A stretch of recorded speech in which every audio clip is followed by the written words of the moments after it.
श्री कृष्ण ने संजय को वह सारी बातें याद दिला दी जो पांडवों के साथ घटित हुई थी और जो अन्याय ही था। उन्होंने एक बात और भी बता दी कि पांडव शांति और युद्ध दोनों के लिए पूरी तरह तैयार हैं। श्री कृष्ण इस संधि का भाग बनना चाहते हैं। जाने युधिष्ठिर ने संजय को धृतराष्ट्र को बताने के लिए क्या संदेश दिया इस अध्याय में। आप सभी से अनुरोध है कि यदि आप इन वीडियोस को लाइक, शेयर या सब्सक्राइब नहीं भी कर सकते तो इन्हें पूरा अवश्य सुने। संजय ने कहा, नरदेव देव, पांडुनंदन, आपका कल्याण हो।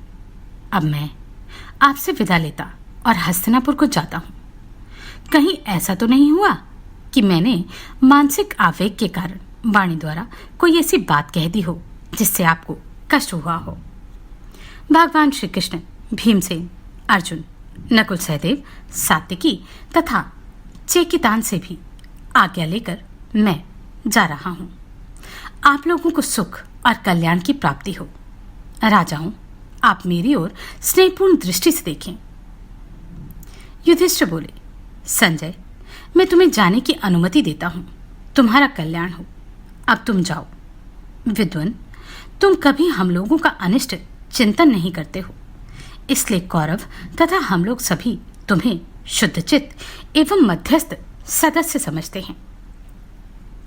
संजय, तुम विश्वसनीय दूत और हमारे अत्यंत प्रिय हो। तुम्हारी बातें कल्याणकारिणी होती हैं। तुम शीलवान और संतोषी हो। तुम्हारी बुद्धि कभी मोहित नहीं होती और कटुवचन सुनकर भी तुम कभी क्रोध नहीं करते हो।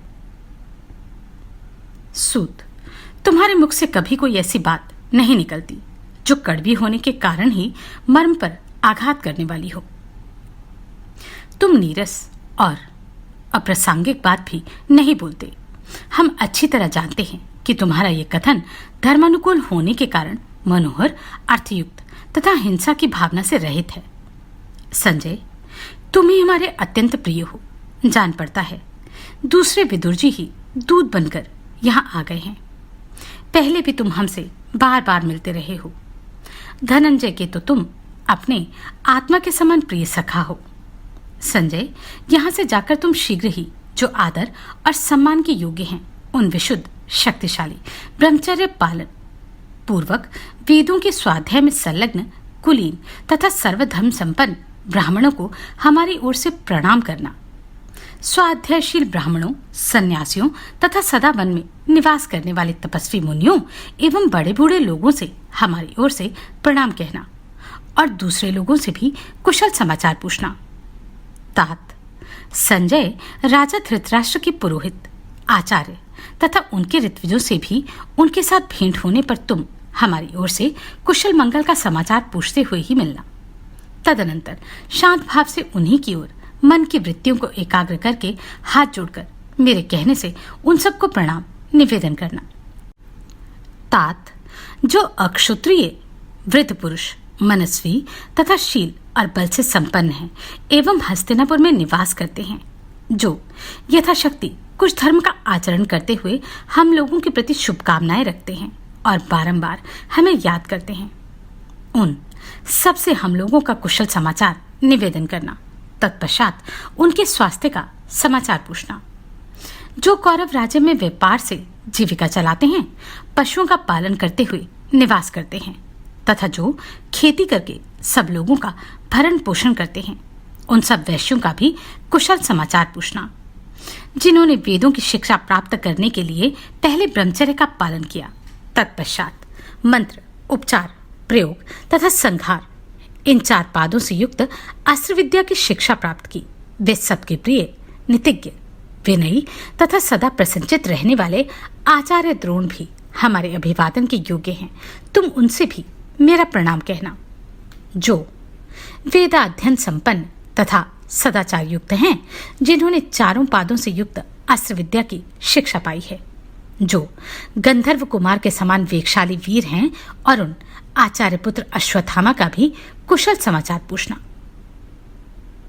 संजय, तदनंतर आत्मवेताओं में श्रेष्ठ महर्षि कृपाचार्य के घर जाकर बारंबार मेरा नमस्कार लेते हुए अपने हाथ से उनके दोनों चरणों का स्पर्श करना, जिनमें वीरत्व, दया, तपस्या, बुद्धि, शील, शास्त्र ज्ञान, सत्व और धैर्य आदि सद्गुण विद्यमान हैं। उन कुरुश्रेष्ठ पितामह भीष्म के दोनों चरण पकड़कर मेरा प्रणाम निवेदन करना। संजय, जो कौरव गणों के नेता, अनेक शास्त्रों के ज्ञाता, बड़े बूढ़ों के सेवक और बुद्धिमान हैं, उन वृद्ध नरेश प्रज्ञाचक्षु धृतराष्ट्र को मेरा प्रणाम निवेदन करके यह बताना कि युधिष्ठिर निरोग और सकुशल हैं।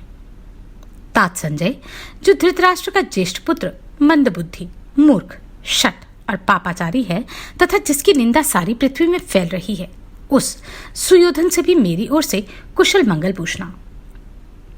तात संजय, जो दुर्योधन का छोटा भाई है तथा उसी के समान मूर्ख और सदा पाप में संलग्न रहने वाला है, कुरुकुल के उस महाधनुर्धर एवं विख्यात वीर दुशासन से भी कुशल पूछकर मेरा कुशल समाचार कहना।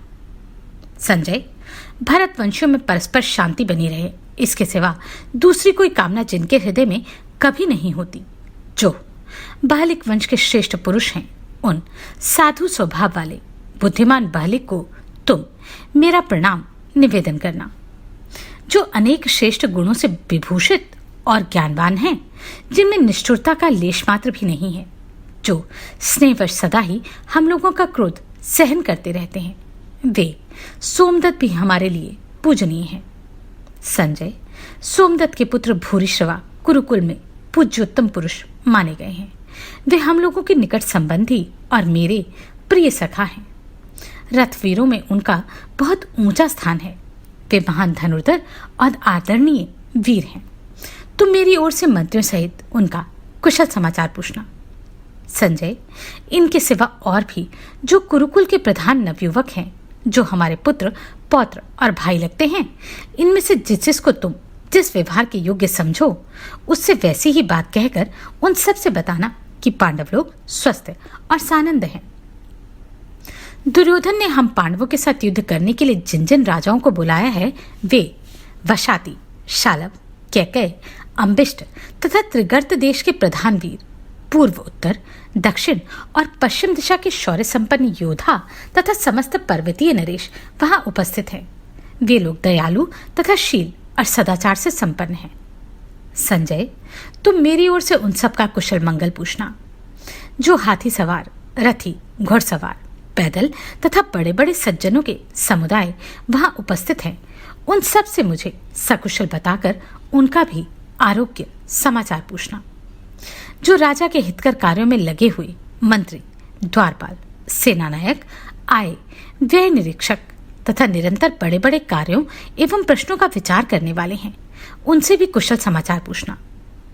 तात, जो समस्त कौरवों में श्रेष्ठ, महाबुद्धिमान, ज्ञानी तथा हम सब धर्मों से संपन्न हैं, जिसे कौरव और पांडवों का युद्ध कभी अच्छा नहीं लगता, वह वैश्यपुत्र युयुत्सु का भी मेरी ओर से कुशल मंगल पूछना। तात, जो धन के अपहरण और द्यूत क्रीड़ा में आदित्य हैं, छल को छिपाए रखकर अच्छी तरह से जुआ खेलते हैं, पासे फेंकने की कला में प्रवीण हैं तथा जो युद्ध में दिव्य रथारूढ़ वीर के लिए भी दुर्जय हैं, उस चित्रसेन से भी कुशल समाचार पूछना और बताना। तात, जो जुआ खेलकर पराये धन का अपहरण करने की कला में अपना सानी नहीं रखता तथा दुर्योधन का सदा सम्मान करता है, उस मिथ्या बुद्धि पर्वत निवासी गांधारा शकुनी की भी कुशल पूछना। जो अद्वितीय वीर एकमात्र रथ की सहायता से अजय पांडवों को भी जीतने का उत्साह रखता है तथा जो मोह में पड़े हुए धृतराष्ट्र के पुत्रों को भी मोहित करने वाला है, उस वैकर्तन कर्ण को भी कुशल पूछना। अगाध बुद्धि, दूरदर्शी विदुर जी हम लोगों के प्रेमी, गुरु, पालक, पिता, माता और सुहृद हैं। वे ही हमारे मंत्री भी हैं। संजय, तुम मेरी ओर से उनकी भी कुशल पूछना। संजय, राजघराने में जो सद्गुणवती वृद्धा स्त्रियां हैं, वे सब हमारी माताएं लगती हैं। उन सब वृद्धा स्त्रियों से एक साथ मिलकर तुम उनसे हमारा प्रणाम निवेदन करना। संजय, उन बूढ़ी बूढ़ी स्त्रियों से इस प्रकार कहना, माताओं, आपके पुत्र आपके साथ उत्तम बर्ताव करते हैं ना, उनमें क्रूरता तो नहीं आ रही, उन सबके दीर्घायु पुत्र हो गए हैं ना। इस प्रकार कहकर पीछे यह बताना कि आपका बालक अजातशत्रु युधिष्ठिर पुत्रों सहित सकुशल है। तात संजय, हस्तिनापुर में हमारे भाइयों की जो स्त्रियां हैं उन सबको तो तुम जानते ही हो। उन सबकी कुशल पूछना और कहना, क्या तुम लोग सर्वथा सुरक्षित रहकर निर्दोष जीवन बिता रही हो? तुम्हें आवश्यक सुगंध आदि प्रसाधन सामग्रियां प्राप्त होती है ना? तुम घर में प्रमाद शून्य होकर रहती हो ना? भद्र महिलाओं, क्या तुम अपने ससुरजनों के प्रति क्रूरता रहित कल्याणकारी बर्ताव करती हो तथा जिस प्रकार तुम्हारे पति अनुकूल बने रहें वैसे व्यवहार और सद्भाव को अपने हृदय में स्थान देती हो? संजय, तुम वहां उन स्त्रियों को भी जानते हो जो हमारी पुत्र वधुएं लगती हैं, जो उत्तम कुलों से आई हैं तथा सर्वगुण संपन्न संतानवती हैं। वहां जाकर उनसे पूछना, बहुओं, युधिष्ठिर प्रसन्न होकर तुम लोगों का कुशल समाचार पूछते हैं। संजय, राजमहल में जो छोटी छोटी बालिकाएं हैं उन्हें हृदय से लगाना और मेरी ओर से उनका आरोग्य समाचार पूछकर उन्हें कहना, पुत्रियों, तुम्हें कल्याणकारी पति प्राप्त हो, वे तुम्हारे अनुकूल बने रहे, साथ ही तुम भी पतियों के अनुकूल बनी रहो। तात संजय, जिनका दर्शन मनोहर और बातें मन को प्रिय लगने वाली हों, जो वेशभूषा से अलंकृत, सुंदर वस्त्रों से सुशोभित, उत्तम सुगंध धारण करने वाली, घृणित व्यवहार से रहित, सुखशालिनी और भोग सामग्री से संपन्न हैं, उन वेश श्रृंगार धारण करने वाली स्त्रियों की भी कुशल पूछना। कौरवों के जो दास दासियां हों तथा उनके आश्रित जो बहुत से कुबड़े और लंगड़े मनुष्य रहते हों, उन सब से मुझे सकुशल बताकर अंत में मेरी ओर से उनकी भी कुशल पूछना और कहना, क्या राजा धृतराष्ट्र दयावश जिन अंगहीनों, दीनों और बौने मनुष्यों का पालन करते हैं उन्हें दुर्योधन भरण पोषण की सामग्री देता है? क्या वह उनकी प्राचीन जीविका वृत्ति का निर्वाह करता है? हस्तिनापुर में जो बहुत से हाथीवान हैं और जो नेत्रहीन और वृद्ध हैं, उन सबको मेरी कुशल बताकर अंत में मेरी ओर से उनके भी आरोग्य आदि का समाचार पूछना। साथ ही उन्हें आश्वासन देते हुए मेरा यह संदेश सुना देना, तुम्हें जो दुख प्राप्त हुआ है अथवा कुत्सित जीवन बिताना पड़ता है, इसके कारण तुम लोग भयभीत ना होना। निश्चय ही यह दूसरे जन्मों में किए हुए पाप फल प्रकट हुए हैं। मैं कुछ ही दिनों में अपने शत्रुओं को कैद करके हितैषी सुहृदों पर अनुग्रह करते हुए अन्न और वस्त्र द्वारा तुम लोगों का भरण पोषण करूंगा।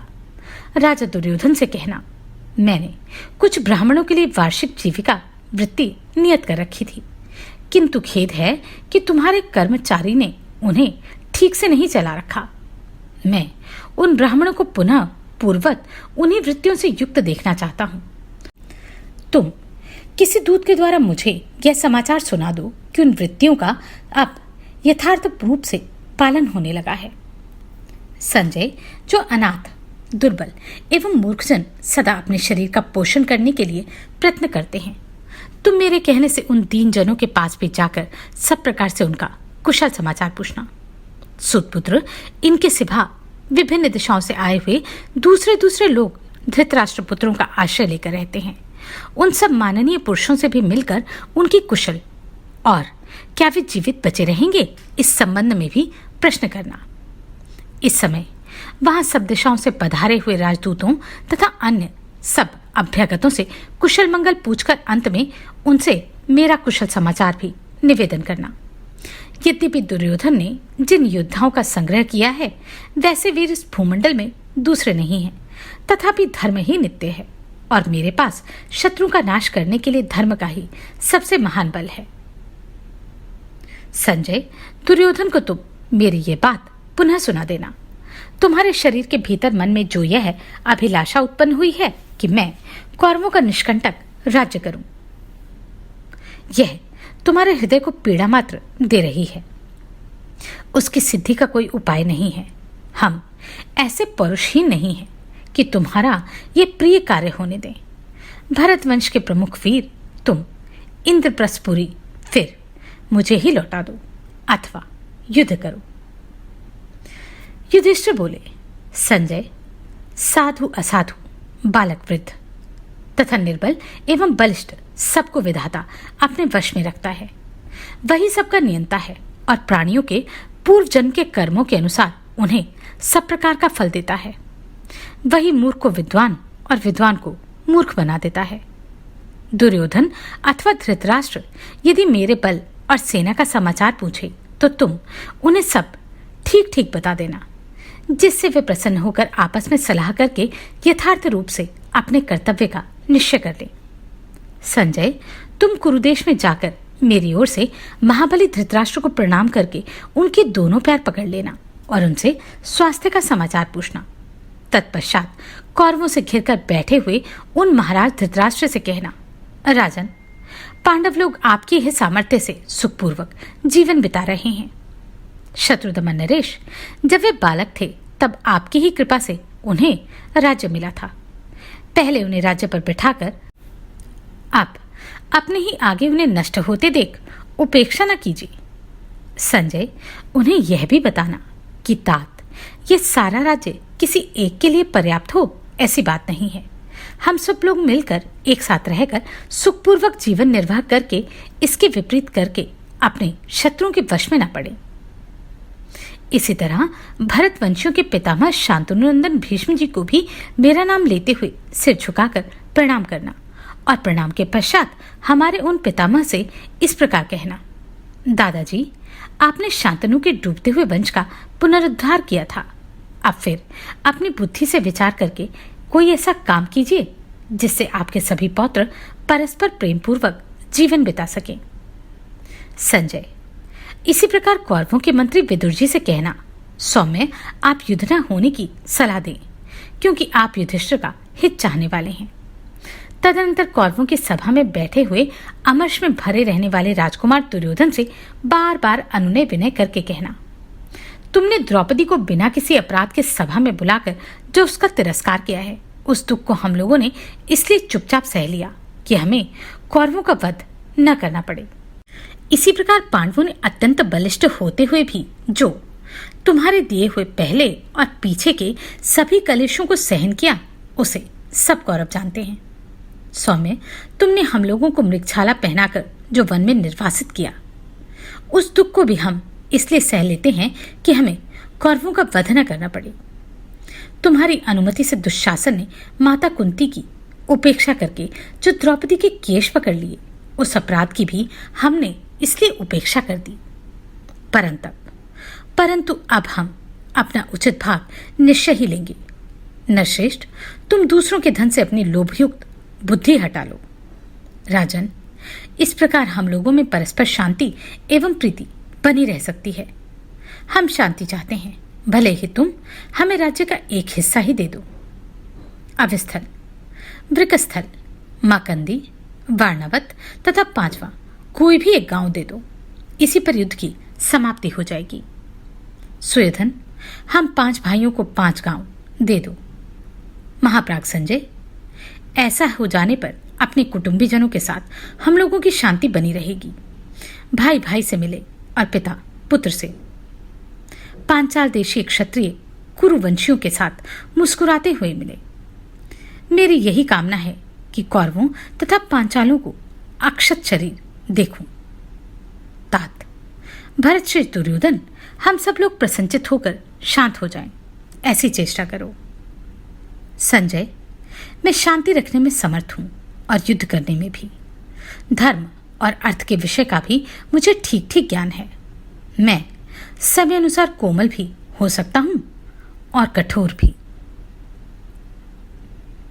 तो इस प्रकार युधिष्ठिर ने केवल मात्र 5 गांवों को लेकर संधि बनाने की इच्छा प्रकट की।